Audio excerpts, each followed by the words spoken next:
وخلاص يا جماعة اتعرف 50,000 مشجع لمباراة الأهلي والوداد في ذهاب نهائي دوري أبطال أفريقيا يوم الحد اللي جاي على استاد القاهرة. وطبعا كله هيطلع يقول انت اخبارك بايته يا عم ولا ايه؟ لا، انا مش طالع اقول خبر الصراحه، الاخبار معروف مكانها ايه. انا مش طالع اقول اخبار، انا بتاع رياكت. انا طالع اقول بس رد فعلي على الاخبار ونقول راينا. وكده كده المستمع عارف طبعا، انا مش طالع اضحك عليه يعني. انا طالع بتكلم وباخد وبدي معاك كمشجع.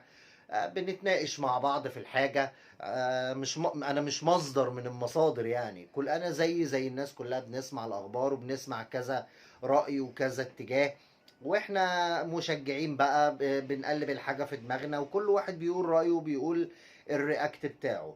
فانا الصراحه لما سمعت الخبر انا اتبسطت جدا واتاخرت على فكره في الطلوع. انا عاده بطلع متاخر بس برضو اتاخرت اكتر شويه في الموضوع لاني حبيت اسمع كل الاراء واشوف كل الكلام، لان انا رايي الشخصي ان العدد ماشي حلو وكل حاجه، بس انا خايف لا العدد ده يكون على الفاضي زي ماتش الرجاء كنا سامعين صوت جماهير الرجاء بس. فانا كل قلقي كله اللي احنا ما نستمتعش بالعدد ده وما ما نستفدش من العدد ده، انه يدي دافع للعيبه في ارض الملعب زي ماتش الهلال كده. لما الجمهور كان دافع جامد جدا للعيبه النادي الاهلي في الارض الملعب. لما بيكون المدرج مليان حماس بينعكس على الملعب في اللعيبه. لكن ماتش الرجاء احنا كسبنا 2-0 والحمد لله صعدنا. بس فعلا الواحد بعد الماتش بعد ما سمع يعني اللي حصل وكده، ناس كتير اتكلمت في الموضوع ده، انا مش هحرق كتير طبعا. بس احنا نتمنى ان الجمهور ال50,000 اللي رايحين او الاستاد هيتقفل، انا اعتقد ان هم يبقوا اكتر من 50,000، اللي هم يبقوا حماس كلنا ورا النادي الاهلي.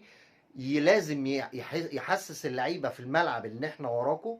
ويا رب يا رب يا رب يا رب يبقوا زي ماتش الهلال. ولان مش هيبقى ليها لازمه يا جماعه ولا ليها طعم. هروح متفرج؟ طب ما انا اقعد قدام التلفزيون ما اروحش الاستاد. لازم اروح اشجع واشجع، خليني في نفسي اشجع فرقتي بس بادب وكل حاجه، من غير ما نغلط في حد، من غير ما ناذي حد. وباذن الله ان شاء الله زي ما كلنا رايحين الاستاد او هنتفرج قدام الشاشات علشان الاهلي يكسب، ان شاء الله باذن الله الاهلي يكسب نتيجه مريحه مرضيه، بحيث ان احنا نقدر نروح نلعب حاطين رجل على رجل، مش رجل على رجل، مرتاحين في ماتش العوده هناك في كازابلانكا. لان احنا عارفين قد ايه هناك الجمهور المغربي صعب جدا، وقد ايه فريق اصلا الوداد المغربي فريق رخم جدا ككوره.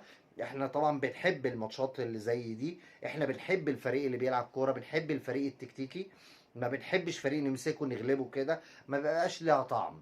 فطبعا احنا ان شاء الله انا مبسوط طبعا بال50,000 متفرج، واتمنى اللي هم يبقوا اكتر من كده، واتمنى تشجيعهم يبقى اكتر من ماتش الهلال كمان. ونفسي انسى اللي حصل في ماتش الرجاء. فباذن الله ان شاء الله كلنا ورا فرقتنا ان شاء الله، ويلا تصبحوا على خير.